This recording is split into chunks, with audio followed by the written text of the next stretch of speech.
Hello friends, welcome to Kannan Info Tamil. நம்ம இன்னைக்கு என்ன டாபிக் பார்க்க போறோம் அப்படின்னா சமீபத்துல MQ-26A கோஸ் பேட் அப்படிங்கிற ராயல் விங்மேன் ட்ரோனை ஆஸ்திரேலியா அறிமுகப்படுத்தினாங்க. இந்த ட்ரோன் ராயல் ஆஸ்திரேலியன் ஏர்போர்ஸுக்காக உருவாக்கப்பட்டது. கடந்த 50 வருடங்கள்ல ஆஸ்திரேலியாவில் உருவாக்கப்பட்ட ஒரு காம்பேக்ட் ஏர்கிராப்ட் இதுதான். ஆஸ்திரேலியா உருவாக்கிய MQ-28A கோஸ் பேட் அப்படிங்கிற ராயல் விங்மேன் ட்ரோன் போன்றே இந்தியாவும் கேட்ஸ் வாரியர் அப்படிங்கிற ராயல் விங்மேன் ட்ரோனை உருவாக்கி வர்றாங்க. இந்த ட்ரோன் இந்தியா உருவாக்கி வரும் கேட் சிஸ்டத்துல பயன்படுத்தப்பட உள்ளது. கேட்ஸ் அப்படிங்கிறது காம்பேக்ட் ஏர் டீமிங் சிஸ்டம். இந்த வீடியோல காம்பேக்ட் ஏர் டீமிங் சிஸ்டம்னா என்ன, இந்த சிஸ்டத்துல பயன்படுத்தக்கூடிய ட்ரோன்களின் செயல்பாடு என்ன, இந்தியா எதற்காக காம்பேக்ட் ஏர் டீமிங் சிஸ்டத்தை உருவாக்கி வர்றாங்க அப்படிங்கறத பத்தி நம்ம டீடைலா இந்த வீடியோல பார்க்கலாம். நீங்க இப்பதான் நம்ம சேனலுக்கு ஃபர்ஸ்ட் டைம் வர்றீங்க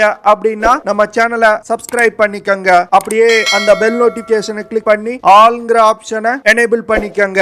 இந்தியாவுடைய காம்பேக்ட் ஏர் டீமிங் சிஸ்டம் இல்லனா கேட் சிஸ்டம் அப்படிங்கிறது ஆளில்லா மற்றும் ஆள் உள்ள விமானங்கள் மற்றும் ட்ரோன்கள் இணைந்து செயல்படக்கூடிய ஒரு சிஸ்டம். கேட் சிஸ்டத்துல பைலட்டால் இயக்கப்படும் ஒரு போர் விமானத்தில இருந்து பல்வேறு விதமான ட்ரோன்களை இயக்கி வெவ்வேறு ஆபரேஷன்ஸை கேரி அவுட் பண்றது. இதுல பைலட் இயக்கக்கூடிய போர் விமானம் ஒரு மதர்ஷிப் போல செயல்படும். பைலட்டால் இயக்கப்படும் போர் விமானத்திலிருந்து ராயல் விங்மேன் ட்ரோன்களுக்கு கட்டளைகள் அனுப்பப்படும். அந்த கட்டளைகளை தன்னிச்சையாக இயங்கக்கூடிய இந்த ட்ரோன்கள் செய்து முடிக்கும். இந்தியாவின் கேட் சிஸ்டத்தோட மதர்ஷிப்பா HAL நிறுவனம் உருவாக்கிய தேஜஸ் விமானம் பயன்படுத்தப்பட உள்ளது. இந்த கேட் சிஸ்டத்தை Hindustan Aeronautics Limited, defence research and development organisation, national aerospace laboratory மற்றும் new space research and technology அப்படிங்கிற தனியார் நிறுவனமும்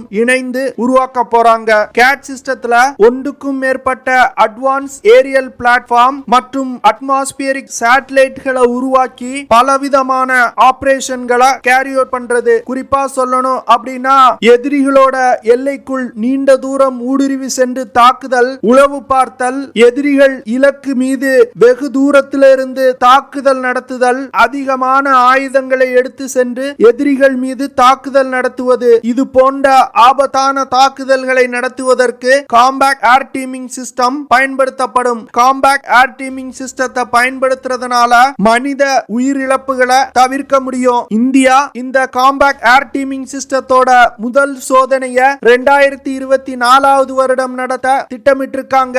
இந்த காம்பேக்ட் ஏர் டீமிங் சிஸ்டத்துல 4 விதமான ட்ரோன்கள் பயன்படுத்தப்படுது. CATS Warrior, CATS Hunter, CATS Alpha மற்றும் கேட்ஸ் இன்ஃபினிட்டி. இந்த 4 விதமான ட்ரோன்களையும் HAL உடைய தேஜஸ் விமானம் மதர்ஷிப் போல செயல்பட்டு கட்டுப்படுத்தும். கேட் சிஸ்டத்தை இந்திய விமானப்படையில் பயன்படுத்தக்கூடிய மற்ற விமானங்களையும் பயன்படுத்த திட்டமிட்டிருக்காங்க. குறிப்பா சொல்லணும் அப்படின்னா ரஃபேல் போர் விமானம், மிராஜ் 2000, ஜாகுவார், Su-30 MKI போன்ற விமானங்களையும் பயன்படுத்த திட்டமிட்டிருக்காங்க.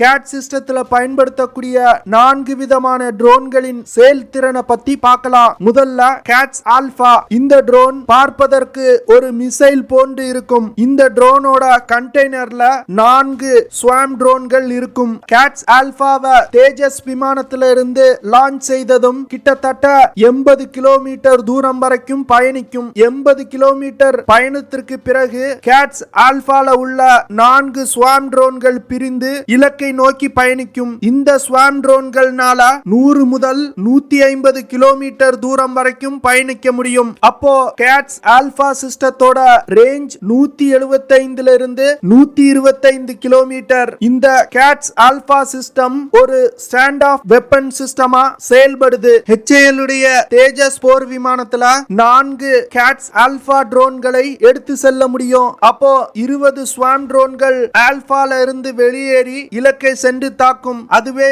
ஜாகுவார் போர் விமானத்துல 5 கேட்ஸ் ஆல்பாக்களை எடுத்து செல்ல முடியும். Su-30 MKI போர் விமானத்தினால 6 முதல் 8 கேட்ஸ் ஆல்பா ட்ரோன்களை எடுத்து செல்ல முடியும். இந்த ட்ரோன்கள்ல இருந்து 30 முதல் 40 ஸ்வாம் ட்ரோன்கள் வெளியேறி வெவ்வேறு இலக்குகளை தாக்கும். இப்படி அதிகமான எண்ணிக்கையில ஸ்வாம் ட்ரோன்களை கொண்டு தாக்க தாக்குதல் நடத்துறதுனால எதிரிகளுக்கு பலத்த சேதத்தை ஏற்படுத்த முடியும். கேட்ஸ் ஆல்பால இருந்து வெளியேறக்கூடிய ஸ்வாம் ட்ரோன்கள் சர்ஃபேஸ் டு ஏர் மிசைல்ஸ், ரடார்கள், ஃபைட்டர் ஜெட்ஸ் மற்றும் தரை இலக்குகளை மிக துல்லியமா தாக்கக்கூடியது. கேட்ஸ் ஆல்பா 25 கிலோகிராம் எடை கொண்டது. இந்த சிஸ்டம் ஃபோல்டபிள் விங்ஸ் கொண்ட சிஸ்டம். கேட்ஸ் ஆல்பால இருந்து வெளியேறக்கூடிய ஸ்வாம் ட்ரோன்கள் 5 முதல் 8 கிலோகிராம் எடை கொண்டதா இருக்கும். இந்த கேட்ஸ் ஆல்பா சிஸ்டத்துல artificial intelligence machine learning algorithm இருக்கு. இந்த அல்காரிதத்தை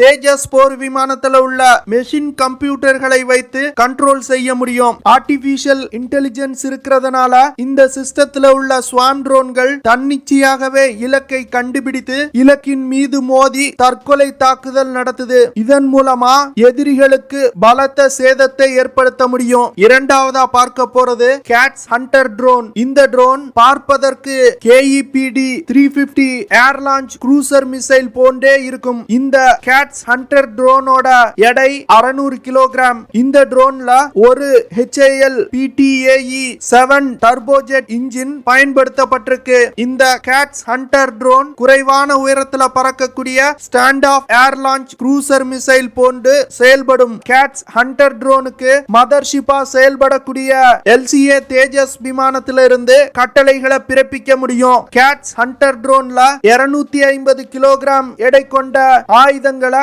எடுத்து செல்ல முடியும். இந்த ஆயுதங்கள் யூனிட்ரி வார்ஹெட்ஸ் இல்லனா கிளஸ்டர் யூனிட்களா இருக்க வாய்ப்பு இருக்கு. இந்த வார்ஹெட்னால 200 முதல் 300 கிலோமீட்டர் தூரம் பயணித்து சென்று இலக்கை தாக்க முடியும். கேட்ஸ் ஹண்டர் ட்ரோன்ல இருந்து வார்ஹெட்களை இலக்கை நோக்கி லான்ச் செய்த பிறகு இந்த சிஸ்டங்களை பாராசூட் உதவியுடன் சேஃபா தரையிறக்க முடியும். கேட்ஸ் ஹண்டர் சிஸ்டம் இலக்கை கண்டுபிடிப்பதற்கும் இலக்கை சென்று தாக்குவதற்கும் குளோபல் நேவிகேஷன் சேட்டலைட் சிஸ்டம் மற்றும் டெரெயின் மேட்சிங் சிஸ்டங்களை பயன்படுத்துது. இந்த டெரெயின் மேட்சிங் சிஸ்டத்துல டேட்டா லிங்க் இருக்கு. இந்த டேட்டா லிங்க் மூலமா வார்ஹெட்கள் இலக்கை நோக்கி பயணித்துக் கொண்டிருக்கும் போது டார்கெட்டோட லொகேஷன் குறித்தான இன்ஃபர்மேஷன்ஸை அப்டேட் செய்ய முடியும். இதன் மூலமா இலக்கை மிகவும் துல்லியமா தாக்கும். கேட்ஸ் ஹண்டர் சிஸ்டத்துல இமேஜிங் சீக்கர் இருக்கு. இதன் மூலமா தன்னிச்சையாகவே டார்கெட்டுகளை கண்டுபிடிக்க முடியும். அடுத்து நம்ம பார்க்க போறது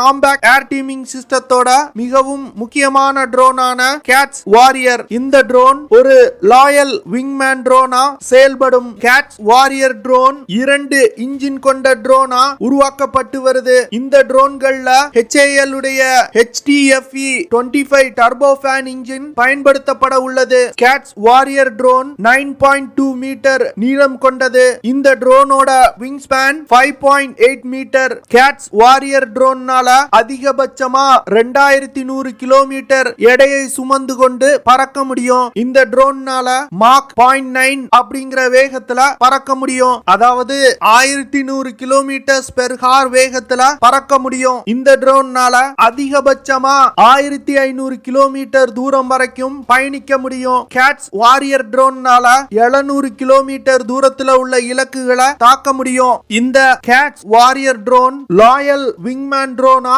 செயல்படும். இந்த ட்ரோனை கேட் சிஸ்டத்தோட மதர்ஷிப்பா செயல்படக்கூடிய LCA தேஜஸ் விமானத்துல இருந்து கட்டுப்படுத்த முடியும். கிட்டத்தட்ட 2 முதல் 4 கேட்ஸ் வாரியர் ட்ரோன்களை LCA தேஜஸ்ல இருந்து கண்ட்ரோல் செய்ய முடியும். இந்த கேட்ஸ் வாரியர் ட்ரோனோட முக்கியமான வேலை என்ன அப்படின்னா மதர்ஷிப்பா செயல்படக்கூடிய LCA தேஜஸ் விமானத்தை பாதுகாக்கிறது. கேட்ஸ் வாரியர் ட்ரோன் LCA தேஜஸ் விமானத்தோடு இணைந்து பயணிக்கும். அப்படி இல்லைன்னா விமானத்தோட பின்புறம் தொடர்ந்து பயணித்துக் கொண்டு வரும். கேட்ஸ் வாரியர் ட்ரோன் டெல் தொழில்நுட்பம் கொண்ட ட்ரோனா உருவாக்கப்பட்டு வருது. இதன் மூலமா எதிரிகளால இந்த ட்ரோன்களை கண்டுபிடிக்க முடியாது. கேட்ஸ் வாரியர் ட்ரோன்ல 4 ஹார்ட் பாயிண்ட்ஸ் இருக்கு. இந்த ட்ரோன்ல ஒரு இன்டர்னல் வெப்பன் பேஸ் சிஸ்டமும் இருக்கு. இந்த ஹார்ட் பாயிண்ட்ஸ் மற்றும் இன்டர்னல் வெப்பன் பேஸ் சிஸ்டத்தை பயன்படுத்தி 600 கிலோகிராம் எடை கொண்ட வெடிபொருட்களை சுமந்து சென்று தாக்குதல் நடத்த முடியும். கேட்ஸ் வாரியர் ட்ரோன்ல இருந்து air to air missile, loitering units, precision guided units, DRDO smart anti airfield weapon போன்ற பலவிதமான ஆயுதங்களை ஏவி தாக்குதல் நடத்த முடியும். கேட் சிஸ்டத்தோட 4வது ட்ரோன் கேட்ஸ் இன்ஃபினிட்டி. இந்த சிஸ்டத்தை high altitude altitude pseudo satellite அப்படின்னு சொல்லுவாங்க. இந்த ட்ரோனை 2017 இருந்து New space research and Technology நிறுவனம் உருவாக்கி வர்றாங்க.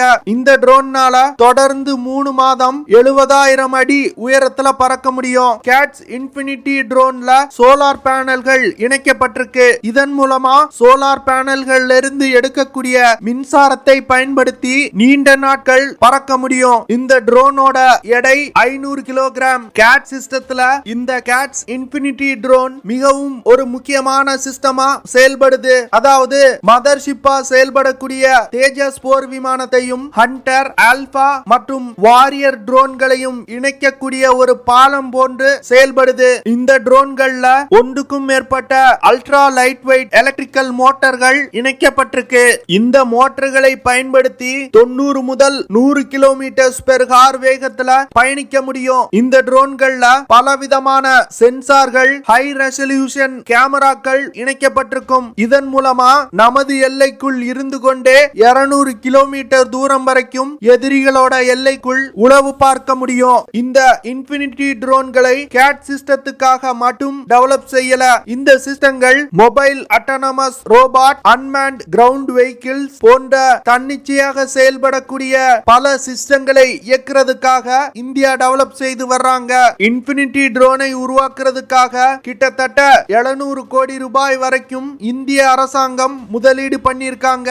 இந்தியா எதற்காக இது போன்ற காம்பாக்ட் ஏர் டீமிங் சிஸ்டங்களை உருவாக்கி இருக்காங்க அப்படின்னா, குறைவான மனித செயல்பாடுகளுடன் எதிரிகளோட எல்லைக்குள் செல்லாமல் தொலை தூரத்தில் இருந்து கொண்டே எதிரிகளோட வெவ்வேறு இலக்குகளை தாக்க முடியும். இதன் மூலமா எதிரி எங்க இருந்து தாக்குதல் வருது அப்படிங்கறதையே கணிக்க முடியாது. ஓகே ஃப்ரெண்ட்ஸ், நம்ம வீடியோவோட நிறைவு பகுதிக்கு வந்துட்டோம். இதெல்லாம் தான் நான் உங்ககிட்ட ஷேர் பண்ணணும் அப்படின்னு நினைச்ச விஷயங்கள். ஐ ஹோப் நான் ஷேர் பண்ண விஷயங்கள் உங்களுக்கு பிடிச்சிருக்கும் நினைக்கிறேன். அப்படி பிடிச்சிருந்துச்சுன்னா ஷேர் பண்ணுங்க, லைக் பண்ணுங்க, கமெண்ட் பண்ணுங்க, மறக்காம நம்ம சேனலுக்கு சப்ஸ்கிரைப் பண்ணுங்க.